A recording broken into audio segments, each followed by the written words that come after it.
Hello दोस्तों, स्वागत है आपका विद्या ज्ञान क्लासेस में। और आज हम पढ़ेंगे क्लास 7th का chapter number 2 that is nutrition in animal.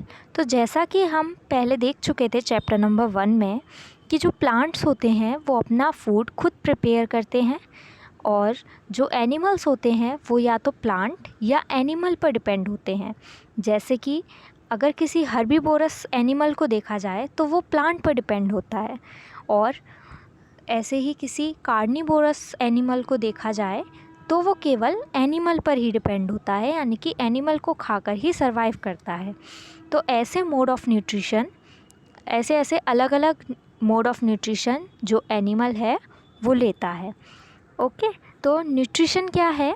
Nutrition हम जो भी खा रहे हैं, एनिमल जो भी कंज्यूम कर रहा है, उसमें से उस फूड को किस तरीके से वो उसका फूड का काफ़ी सारे प्रोसेसेस होते हैं जिसकी मदद से वो जो फूड है, जो कॉम्प्लेक्स सब्सटेंस है फूड, वो सिंपलर सब्सटेंस में कन्वर्ट होता है। ठीक है, उस प्रोसेस को हम डाइजेशन बोलते हैं। फिर से सुनिए, जब कोई भी कॉम्प्लेक्स कंपोनेंट किसी सिंपल कंपोनेंट में कन्वर्ट होता है या सिंपल सब्सटेंस में कन्वर्ट होता है तो उसे हम कहते हैं डाइजेशन। उस प्रोसेस को डाइजेशन कहा जाता है। अब हम टॉपिक पढ़ेंगे 2.1 that is different ways of taking food. तो जैसा कि हमें पता है कि अर्थ पर काफ़ी तरह के एनिमल्स रहते हैं, तो सारे एनिमल्स का अपना एक अलग अलग वे है जिस हिसाब से वो फूड को इनटेक करते हैं, यानी कि फ़ूड को लेते हैं। तो जैसे कि अगर हम बात करें कि जो ह्यूमंस के बेबी हैं वो मदर मिल्क पर डिपेंड होते हैं। जो स्नेक है वो अपने पाइथन, ठीक है, अपने शिकार पर डिपेंड होता है, अपने प्रे पर डिपेंड होता है। तो सबके वे अलग अलग होते हैं। अब एक्टिविटी 2.1 में यही दे रखा है कि आपको नेम ऑफ एनिमल्स दे रखे हैं, काइंड ऑफ फूड आपको बताने हैं कि किस टाइप का फूड ये लेते हैं और किस मोड में फीडिंग करते हैं। आइए अब देखते हैं अमेजिंग फैक्ट। तो अमेजिंग फैक्ट में बताया है कि जो स्टारफिश होती है वो किसके ऊपर फीड करती है? वो एक एनिमल के ऊपर फीड करती है, यानी कि एक ऐसे एनिमल को वो अपना शिकार बनाती है जो कि एक हार्ड शेल से, कैल्शियम कार्बोनेट की हार्ड शेल से कवर्ड होता है। तो इस तरीके से एक स्टारफिश अपने एनिमल को जिस पर वो डिपेंड है उसे खाती है। नाउ अब हम पढ़ेंगे डाइजेशन इन ह्यूमंस। तो ह्यूमंस में डाइजेशन कैसे होता है? तो फर्स्ट जब हम स्टेप शुरू होता है वहाँ से, जब हम फूड को इनटेक करते हैं, तो जब हम फूड को इनटेक करते हैं तो वो सबसे पहले बकल कैविटी में जाता है। बकल कैविटी में आपकी आ जाएगी सलाइवरी ग्लैंड, आपकी टंग, आपके टीथ्स, ये सब हमारे बकल कैविटी का ही पार्ट होते हैं। उसके बाद आता है हमारा ओइसोफेगस, जिसको हम फूड पाइप भी कहते हैं। ठीक है, और जो फूड पाइप और विंड पाइप के बीच में एक जो पाइप लगा रहता है उसको हम बोलते हैं एपिग्लोटिस, जो कि फूड पाइप और विंड पाइप को एक दूसरे से सेपरेट करने का काम करते हैं। नाउ ओइसोफेगस के बाद आता है हमारा स्टमक। स्टमक के बाद हमारा आता है स्मॉल इंटेस्टाइन। स्मॉल इंटेस्टाइन के बाद लार्ज इंटेस्टाइन। लार्ज इंटेस्टाइन के बाद रेक्टम और उसके बाद एनस। ये सारे हमारे एलिमेंट्री कैनाल का पार्ट हैं। ओके, ग्लैंड्स को इनमें नहीं गिना जाता है। हमारी बॉडी में 3 टाइप की ग्लैंड प्रेजेंट रहती हैं, that is salivary gland, liver and pancreas. The largest gland which is present in our body is the liver.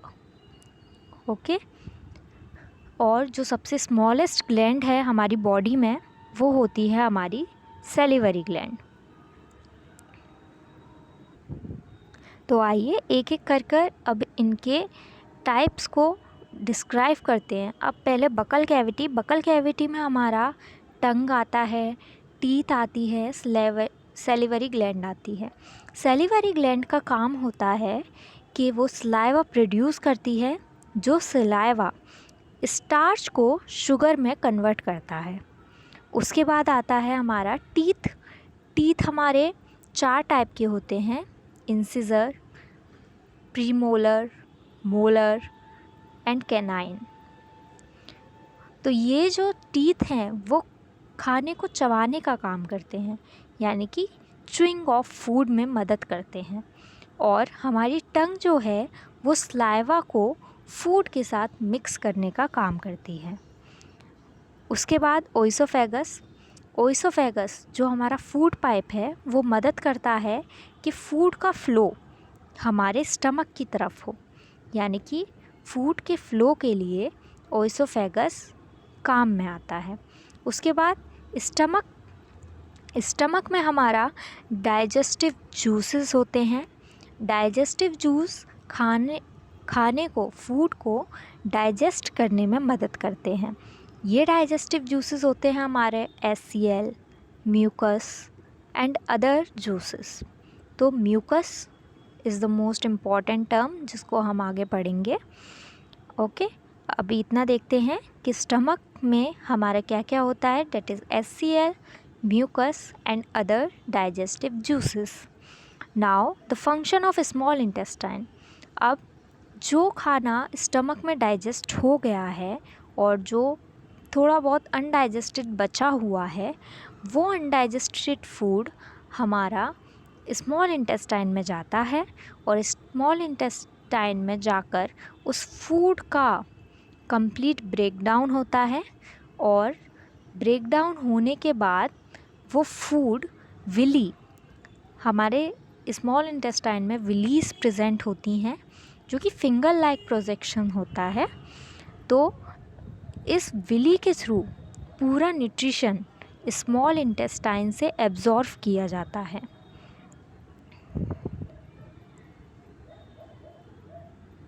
उसके बाद बारी आती है लार्ज इंटेस्टाइन की। तो ये हमारा जो वाटर है उसको अनडाइजेस्टेड फूड से अलग करने के लिए हमारी लार्ज इंटेस्टाइन यूज़ होती है।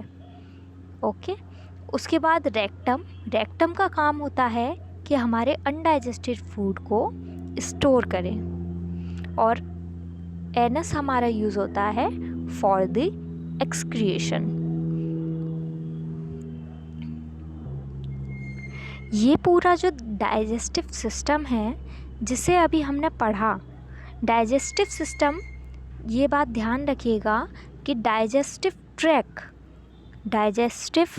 ट्रैक्ट जो है या जो एलिमेंट्री कैनाल है उसमें ग्लैंड्स नहीं आती हैं, लेकिन जो डाइजेस्टिव सिस्टम है उसमें सारे पार्ट्स प्लस ग्लैंड्स, ये दोनों चीज़ें प्रेजेंट होती हैं।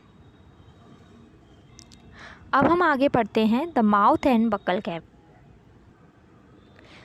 अब हम देखते हैं मिल्क टीथ और परमानेंट टीथ के बारे में। तो मिल्क टीथ जो होते हैं वो टेम्पररी टीथ होते हैं, यानी कि एक टाइम के बाद वो टूटने लगते हैं, ठीक है। और वो टूटते किस एज में है, 6 to 8, 6 से 8 साल के बीच में मिल्क टीथ टूटने लगते हैं। उसके बाद परमानेंट टीथ, ये ऐसे टीथ होते हैं जो कि मिल्क टीथ की जगह आते हैं या मिल्क टीथ को रिप्लेस करते हैं। ऐसे टीथ्स को हम परमानेंट टीथ्स कहते हैं। Now the second process is ingestion. So ingestion क्या होता है, the taking in a food in the body is called ingestion. Okay, जब हम खाने को इनटेक करते हैं, खाने को मुंह में लेते हैं, उस प्रोसेस को हम इंजेशन कहते हैं। ये जो खाना हम लेते हैं, फूड को जिसको हम इनटेक करते हैं, वो टीथ के थ्रू च्यू होता है, यानी कि चबाया जाता है। उसके बाद वो अपने आप छोटे छोटे पीसेस में टूट जाता है, ठीक है। और अब ये इम्पॉर्टेंट है कि हमारे जो टीथ का अरेंजमेंट है वो किस टाइप से हुआ है। सबसे पहले हमारे आते हैं इंसिजर, उसके बाद canine, then premolar and molar. Activity 2 में आपको देखना है कि आपके माउथ में कितने टीथ हैं, और यहाँ पर टाइप्स ऑफ टीथ दे रखा है कि किस किस चीज़ के लिए, जैसे कि चूइंग एंड ग्राइंडिंग के लिए किस टीथ का यूज़ किया जाता है, कटिंग एंड बाइटिंग के लिए किस टीथ का यूज़ किया जाता है। तो इसको आप परफॉर्म। नाउ अब हम पढ़ेंगे एक्टिविटी 2.3। इसमें देखा गया है कि हमारा जो सलाइवा है उसका स्टार्च पर क्या इफ़ेक्ट पड़ता है। तो इस एक्सपेरिमेंट से हमें ये पता चलेगा कि जो हमारा स्टार्च है वो केवल उसी में है जिसमें आयोडीन सॉल्यूशन ब्लू हो जाए। ठीक है, तो इस एक्सपेरिमेंट में क्या किया गया है, दो टेस्ट ट्यूब लिए गए हैं, जिसमें एक में हमारा डायरेक्ट फूड जो है उसको मिलाया गया है और दूसरे में च्युइंग करा हुआ फूड यानी कि चबाया हुआ खाना मिलाया गया है। दोनों टेस्ट ट्यूब में हमने अलग अलग तरीके से उस खाने को डाला है, मतलब एक में हमने डाला है च्युइंग करा हुआ फूड और एक में डायरेक्ट हमने फूड डाला है। तो उस एक्सपेरिमेंट से जब हमने उस पर आयोडीन डाला तो वो एक टेस्ट ट्यूब ऐसा था जिसमें जो स्टार्च था, यानी कि स्टार्च के होने पर ही आयोडीन ब्लू कलर देता है, तो एक में तो जिसमें हमने च्युइंग करके नहीं डाला था खाना उसमें ब्लू कलर शो हुआ, और जिसमें हमने च्युइंग करके डाला था वो उसका कोई कलर चेंज नहीं हुआ। तो इस एक्सपेरिमेंट से हमें पता चला कि जो च्युइंग करा हुआ खाना होता है, यानी कि जो सलाइवा के साथ खाना मिल जाता है, वो स्टार्च नहीं रहता, वो शुगर में कन्वर्ट हो जाता है। और जो फर्स्ट वाला टेस्ट ट्यूब था उसमें हमने देखा कि जो सॉल्यूशन है हमारा वो ब्लू कलर का हो गया, यानी कि जो अनच्युइड फूड था उसमें स्टार्च प्रेजेंट था। तो ये किसकी हेल्प से हुआ, यानी कि इस एक्सपेरिमेंट से, इस एक्टिविटी से हमें पता चला कि बिना च्युइंग करे हुए फूड में स्टार्च प्रेजेंट होता है। ठीक है, और जो फूड को हम च्युई कर लेते हैं, ठीक है, जिसको हम चबा लेते हैं क्योंकि उसमें सलाइवा प्रेजेंट हो गया, तो सलाइवा के प्रेजेंट होने से क्या हुआ वहाँ पर कि जो स्टार्च है वो शुगर में कन्वर्ट हो गया और स्टार्च नहीं रहा। तो सलाइवा का यही फंक्शन है, इस एक्टिविटी से बताया गया है कि सलाइवा जो है वो स्टार्च को शुगर में कन्वर्ट करने का काम करता है। ठीक है, तो यहाँ पर आप हाईलाइटेड में पढ़ भी सकते हैं, the saliva break down the starch into sugar. इस एक्टिविटी से हमें ये पता चला। उसके बाद टंग के बारे में डिस्क्राइब किया गया है कि टंग हमारा एक मस्कुलर ऑर्गन है जो कि डिफरेंट उसके फंक्शन है हमारे टंग के। जैसे कि हमारा जो आगे वाला पार्ट होता है टंग का वो स्वीट टेस्ट को डेडिकेट करता है। ठीक है, तो ऐसे करके यहाँ पर जो है वो टंग के फंक्शंस को बताया गया है। उसके बाद स्वीट्स एंड टूथ डिके। पहली बात तो टूथ डिके क्यों होता है, तो आइए देखते हैं। तो टूथ डिके, इसको समझते हैं। टूथ डिके हमारी एक ऐसी कंडीशन होती है जैसे कि हमने रात में कुछ खाया और वो फूड का पार्टिकल हमारे माउथ में ही रह गया, फिर क्या हुआ, बैक्टीरियाज जो हमारे माउथ में प्रेजेंट थे उन्होंने उस पर अटैक किया। उसके अटैक करने की वजह से जो फूड पार्टिकल था वो एसिड में कन्वर्ट हुआ, और वो एसिड जब ज़्यादा देर तक हमारे टीथ के ऊपर लगा रहा तो वो हमारे दांत में क्या कर देता है, कैविटी, जिससे टूथ डिके हो जाता है। इस वजह से हमें कहा जाता है कि ब्रश करो, क्योंकि ब्रश करने से क्या होता है, ब्रश में बेस प्रेजेंट होता है, तो जब एसिड और बेस आपस में मिल जाते हैं तो हमारा न्यूट्रल रिएक्शन परफॉर्म होती है। ओके, तो ये था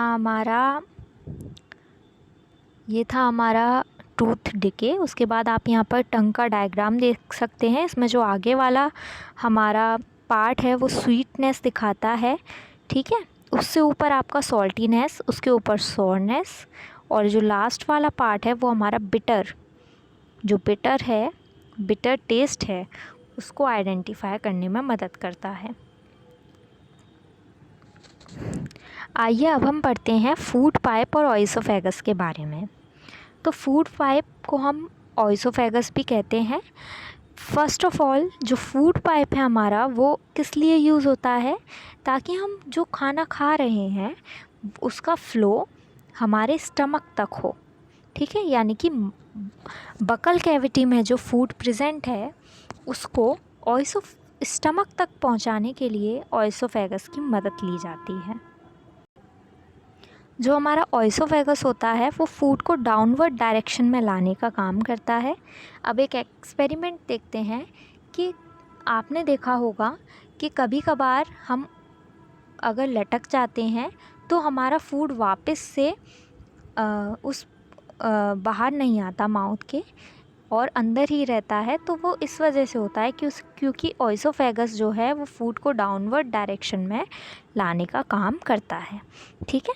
अब हम पढ़ेंगे स्टमक के बारे में। तो स्टमक एक बैग टाइप का है, ठीक है, जो कि जे शेप का होता है और ये सबसे वाइडेस्ट पार्ट होता है हमारे पूरे एलिमेंट्री कैनाल का, यानी कि सबसे बड़ा पार्ट होता है। और ये फूड को कहाँ से रिसीव करता है, फूड पाइप से रिसीव करता है। यानी कि फूड पाइप में जब खाना जाता है उसके बाद वो स्टमक में जाता है। और जो स्टमक की इनर लाइनिंग होती है, ठीक है, जो स्टमक की इनर लाइनिंग होती है वो म्यूकस, हाइड्रोक्लोरिक एसिड और डाइजेस्टिव जूसेस को सिक्रेट करती है। जो म्यूकस है उसका सबसे इम्पॉर्टेंट रोल होता है यहाँ पर हमारे स्टमक के अंदर। क्यों? क्योंकि म्यूकस जो है वो हमारी स्टमक की लाइनिंग को हाइड्रोक्लोरिक एसिड से बचाता है।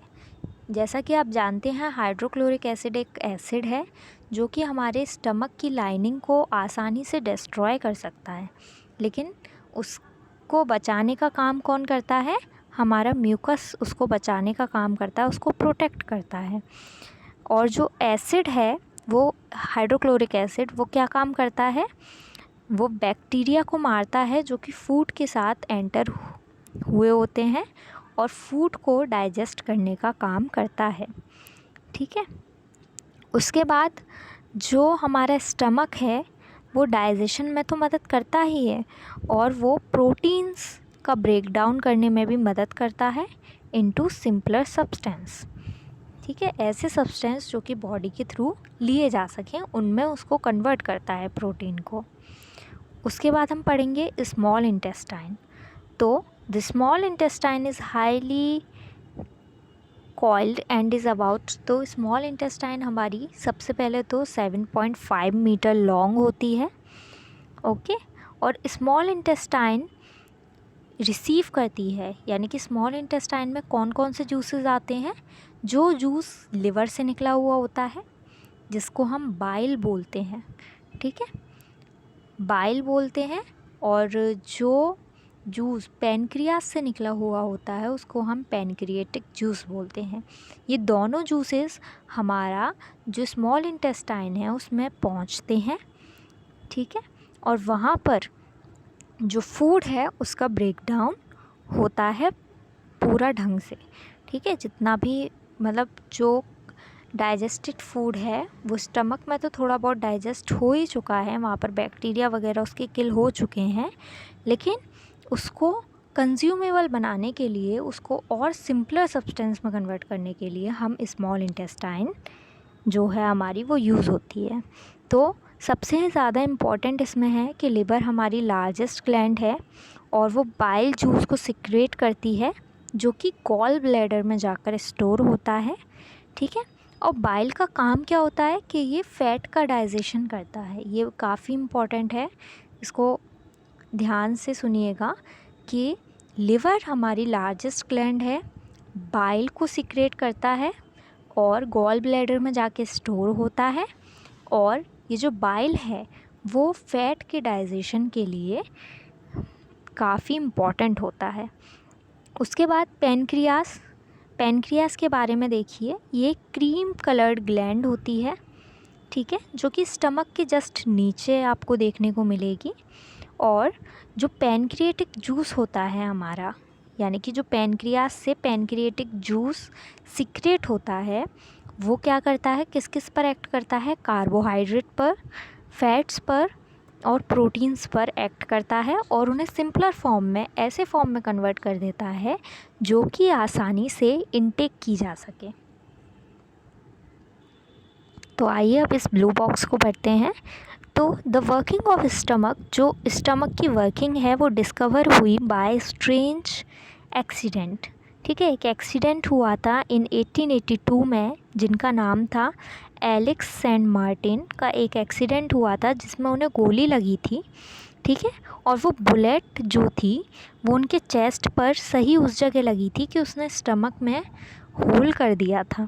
ठीक है, तो उनको ले जाया गया अमेरिकन आर्मी डॉक्टर के पास, जिनका नाम था विलियम ब्यूटमोट।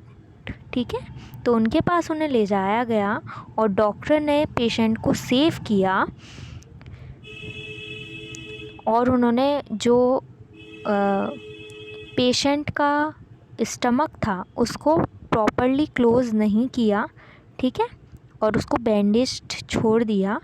बाद में उन्होंने उस होल के थ्रू देखा कि स्टमक के अंदर कैसे कैसे काम होता है, और ऐसे करके उन्हें बहुत सारी नई नई ऑब्जर्वेशंस जानने को मिली। जैसे कि उन्हें जानने को मिला कि जो हमारा स्टमक है वो कुछ जूसेस को सिक्रेट कर रहा है, जैसे कि हाइड्रोक्लोरिक एसिड, म्यूकस और हमारा अदर डाइजेस्टिव जूसेस। और जो हाइड्रोक्लोरिक एसिड है वो बैक्टीरिया को, फूड में से जो भी बैक्टीरिया प्रेजेंट हैं फूड में, उन्हें मार रहा है। और जो म्यूकस है वो जो हमारी लाइनिंग है स्टमक की, उसको प्रोटेक्ट करने का काम कर रही है। तो ऐसे पूरा उन्होंने स्टमक को ऑब्ज़र्व किया।